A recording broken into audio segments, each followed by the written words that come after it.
सत्कार जो गुजरात प्रदेश कांग्रेस कमेटी के अध्यक्ष माननीय भरत भाई, बाबू जी, सिद्धार्थ भाई, स्टेज पे बैठे हुए सत्कार जो MLAs, ex-MPs, ऑफिस बेरर्स, महिला कांग्रेस, यूथ कांग्रेस, प्रदेश कांग्रेस और राजकोट में आज इस राजीव जी की पुण्यतिथि पे इकट्ठे हुए राजकोट और सौराष्ट्र के कार्यकर्ता। 24 साल पहले इस देश ने, इस विश्व ने एक ऐसे सम्मानीय नेता को खोया जिसकी आपूर्ति आज तक नहीं हो सकी। वो खलल, वो वैक्यूम जो क्रिएट हुआ, कम से कम मेरी नजर में वो आज तक पूरा नहीं हुआ। राजीव जी को याद करते हुए उनकी बहुत मीठी यादें आती हैं। अध्यक्ष जी, मेरे को याद है कि जब मैं यूनिवर्सिटी से प्रेसिडेंट, पंजाब यूनिवर्सिटी का अध्यक्ष था, बन के निकला, अपने कारोबार में आया, तो मेरे पिताजी जो वहां पे MLA थे बटाला से, जहां से मैं MLA चुनता हूं, उनकी डेथ हो गई। तो राजीव जी किस तरह अपने कार्यकर्ता को दिल से, जान से, करुणा भरी नजर से देखते थे, वो मैं आपसे शेयर करना चाहता हूं। मेरे को बुलाया गया प्राइम मिनिस्टर हाउस में। राजीव जी बोलते, बेटा अभी इलेक्शन आने हैं, शेखी साहब के जाने का दुख तो बहुत है, पर तुम देश की सेवा में जुटो। तो मैंने राजीव जी से बोला, सर मैं तो अभी 25 साल 1 महीने का ही हूं, अभी मेरे को तो पता नहीं राजनीति का। तो उन्होंने मेरी पीठ पे हाथ रख के बोला, आप आगे बढ़ो, देश की सेवा करो।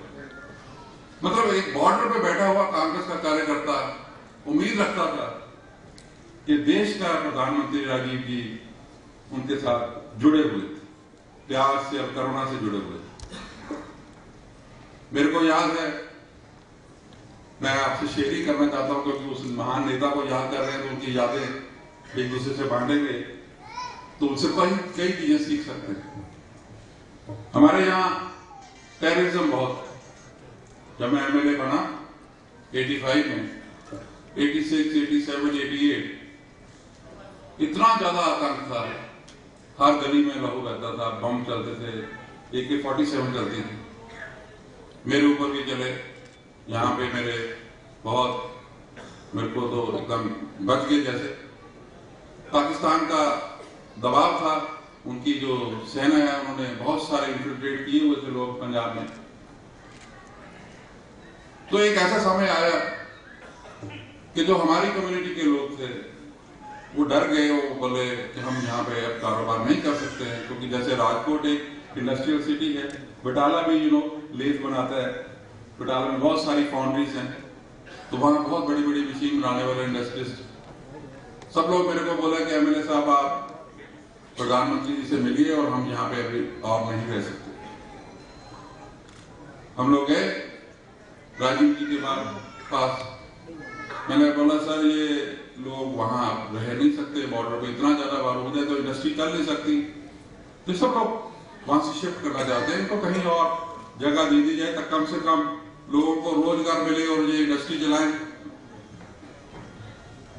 तो बोले अगर तुम लोग वहां से आ गए तो देश कैसे चलेगा? जैसे पहले पाकिस्तान बना था वैसे फिर देश बढ़ जाएगा। तो मेरा एक साथी था, हमारे इंडस्ट्री का एसोसिएशन का प्रेसिडेंट था, कहते अश्विनी को तो मार ही देंगे जी, वो पहले भी बॉम्ब चला चुके हैं, इसको तो मार देंगे। तो मेरे को सभी के अंदर बोलते कि बेटा बलिदान किसी किसी के मुकद्दर में होते। आज मेरे को याद है, मैं तो अभी आपके साथ हूं, बलिदान दिया तो उस नेता ने दिया, उस नेता ने देश की अखंडता के लिए अपना बलिदान दे दिया और देश को इकट्ठा रखा। ये यादें उनकी भूल नहीं सकते। एज ए प्राइम मिनिस्टर उन्होंने कुछ ऐसे कदम उठाए कि आज एक रिक्शा चलाने वाला, एक भाजी बेचने वाला अगर मोबाइल यूज कर रहा है आज हिंदुस्तान में अगर पूरी दुनिया में सबसे ज्यादा मोबाइल है, हर इंसान कनेक्टेड है, वेल कनेक्टेड है, तो उसका श्रेय राजीव जी को ही जाता है। नहीं तो अदरवाइज तो टेलीफोन हमारे पास होते थे, हेलो हेलो करते थे, फोन मिलता ही नहीं था, लाइटनिंग कॉल भी नहीं मिलती थी। तो ये सब उन्होंने दी। और सबसे जो अहम है पॉलिटिकली कि सत्ता को, पावर को उन्होंने ग्रास रूट लेवल पे भेजा, जिसको आप बोलते हैं लोकल बॉडीज जो हैं, हमारी पंचायत, हमारी कॉर्पोरेशन, म्युनिसिपल कॉर्पोरेशन, जिला परिषद, उसमें महिलाओं को रिजर्वेशन दिया और उनको एम्पावर किया कि ताकत जो है वो देश की कैपिटल, जो स्टेट की कैपिटल में नहीं रहेगी, वो स्थानीय जो अपनी इलेक्टेड बॉडीज है उनके पास रहेगी। ये सब बहुत बड़े कदम उन्होंने उठाए और आज यहाँ उनको पूरा देश, पूरा विश्व याद कर रहा है। वहां पे एक चीज जरूरी है इस गुजरात, क्योंकि गुजरात से ही देश को दिशा मिलती है। आजादी से पहले महात्मा गांधी की सोच पूरे विश्व में, पूरी दुनिया में नई सोच, और उसने देश को आजाद कराया।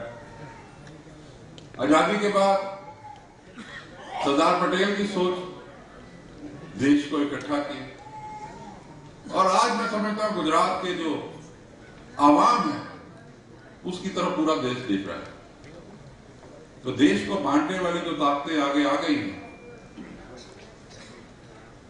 देश को कमजोर करने वाली ताकतें, कैपिटलिस्ट के इशारों पे नाचने वाली ताकतें जो आ गई हैं, उसको अगर दूर करना है तो गुजरात के आम जो नागरिक हैं और खास तौर पे हमारी प्रिय कांग्रेस पार्टी के जो वर्कर्स और नेता हैं, उन्होंने देश को बचाना है। पूरा मुल्क आपकी तरफ देख रहा है। आज एक सोनिया जी ने, राहुल जी ने बहुत सोच समझ के एक मजबूत लीडरशिप इस प्रदेश में दोबारा दी। भरत भाई के अध्यक्ष बनने के बाद बापूजी और सब लोग इकट्ठे होके, अभी मैंने तीसरा चौथा फंक्शन अटेंड किया है, बहुत ज्यादा चेंज, ब्रॉड माइंड से इस प्रदेश को दोबारा कांग्रेस जनों को सेवा के लिए बनाना चाहते हैं। ऑल इंडिया कांग्रेस कमेटी का सेक्रेटरी होने के नाते माननीय सोनिया गांधी और राहुल जी की तरफ से मैं विनती करता हूं कि अपने अहम को छोड़, अपनी जो सत्ता में जो पोजीशंस है उनको भूल के, आज राजीव जी, इंदिरा जी जो खून दिया है देश के लिए, उस लहू को सलाम करने के लिए प्रदेश, जो गुजरात प्रदेश कांग्रेस है, इसका एक एक कार्यकर्ता इकट्ठे होकर, लीडरशिप आपके सामने माननीय सोनिया जी और राहुल जी ने दे दी, आप सब इकट्ठे होकर ऐसा मजबूत जनादेश 2017 में तैयार करें कि गुजरात में कांग्रेस की सरकार बने और देश में माननीय राहुल गांधी जी प्राइम मिनिस्टर बन के आए। ये मेरी आपसे विनती है। बहुत बहुत शुक्रिया, धन्यवाद, जय हिंद।